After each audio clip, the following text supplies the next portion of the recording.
Jim's homily focused to a large degree on gratitude, inspired by a story of 10 men suffering from a skin disease, as described in the gospel text. How they showed thankfulness for receiving a life-changing gift that they did nothing to deserve. The men asked Jesus for mercy and miraculously received a physical healing, and did as they were instructed by Jesus to do, to show themselves to the priest whose pronouncement of cleansing would then allow them to re-enter the society. Personally, I don't know, as Pastor Jim said, if we can presume that the 9 who did not come back to say thank you to Jesus after they did what he said to do and saw the priest were truly ungrateful, perhaps forgetful.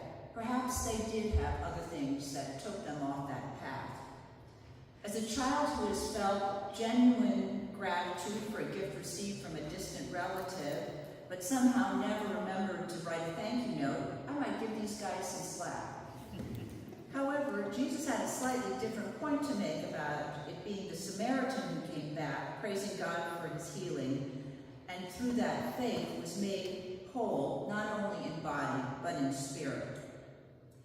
In some ways, this text seems like a perfect setup for today, a day that you've been asked to return your annual time, talent, and treasure pledge. But we call today Commitment Sunday, not Gratitude Sunday, and I think that there is a distinction. I'm making no judgment about wherever you are in your journey of faith or how you demonstrate gratitude for grace received or whatever your motivation is for being here in worship today when I say, I am really not sure about your commitment to the mission of this gathering of the body of Christ, St. Paul's in Santa Monica.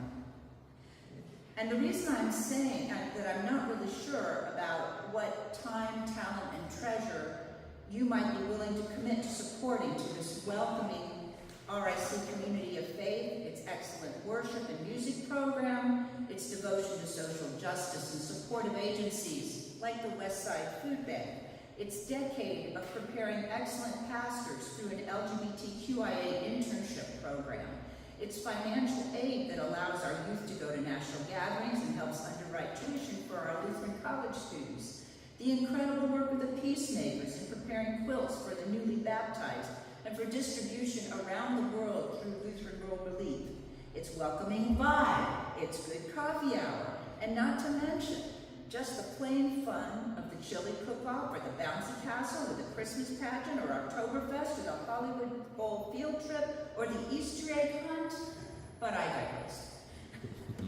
Again, the reason I'm really not sure about what time, talent, and treasure you might be willing to commit is because our traditional method of receiving this vital information consists of these two very low-tech forms that we probably don't have back from you yet.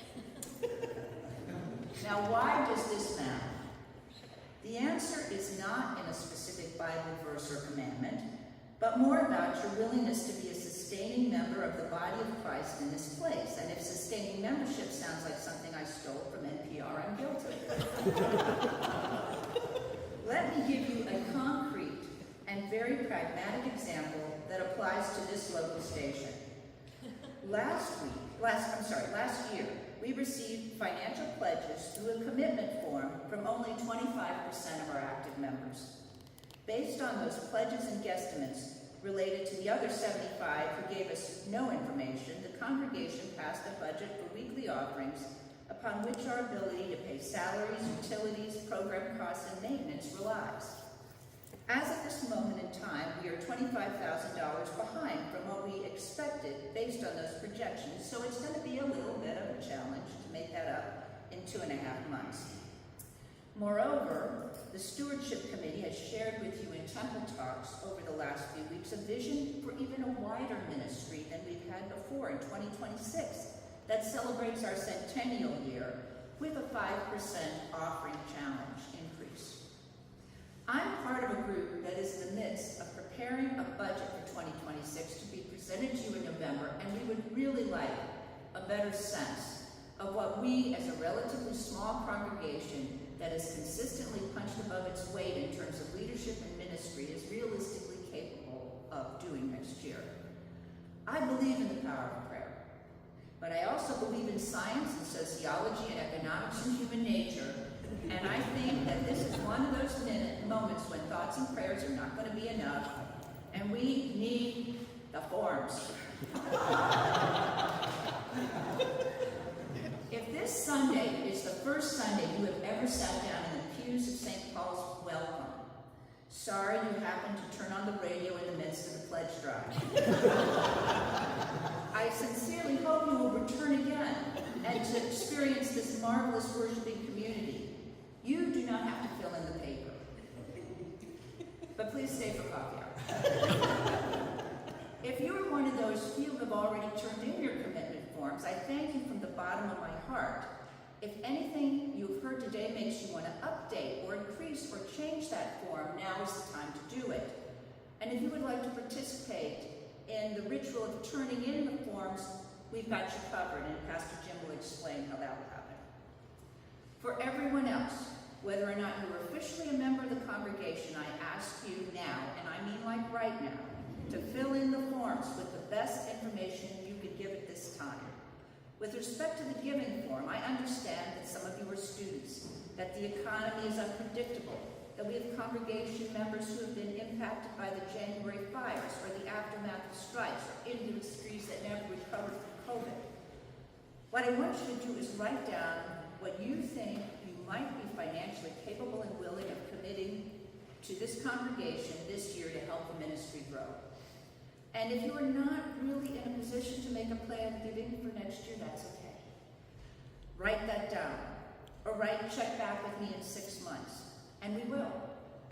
By the way, these forms are totally confidential, and the only person who's really going to work with this information and compile it is our financial secretary, Karen McLean, and her lips are sealed. With respect to the time and talent forms, we are always in need of volunteers. If you look on page 15 of the bulletin today, you will find that many of our volunteers, in fact, our best volunteer was someone called TBD.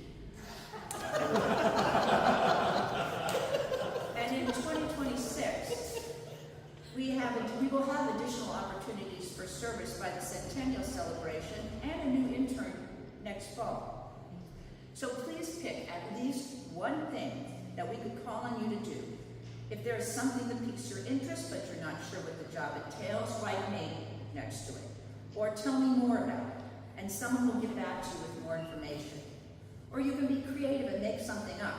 If you're like me and don't think you will ever be able to be a coffee hour host but feel guilty that you eat great snacks every week and never bake cookies, how about volunteering just to contribute to coffee? Whatever your interests, they will be compiled by the Stewardship Committee and directed to the appropriate group to follow up with you.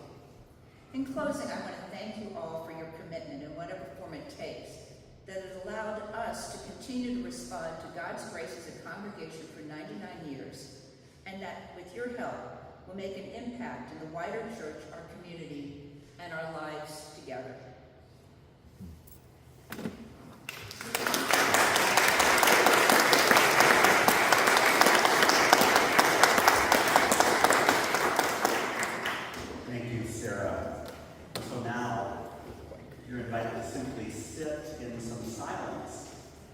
In this liminal space. You've heard a lot this morning already. Perhaps you just need some time to absorb it all. Or to complete the forms. If you've already completed them online, raise your hand, and Susan Healy-Keene, who is now getting up, will bring you a card that says, "I pledged online." And you can bring that up after we spend a minute or two now in quiet reflection, basking in the grace of this place.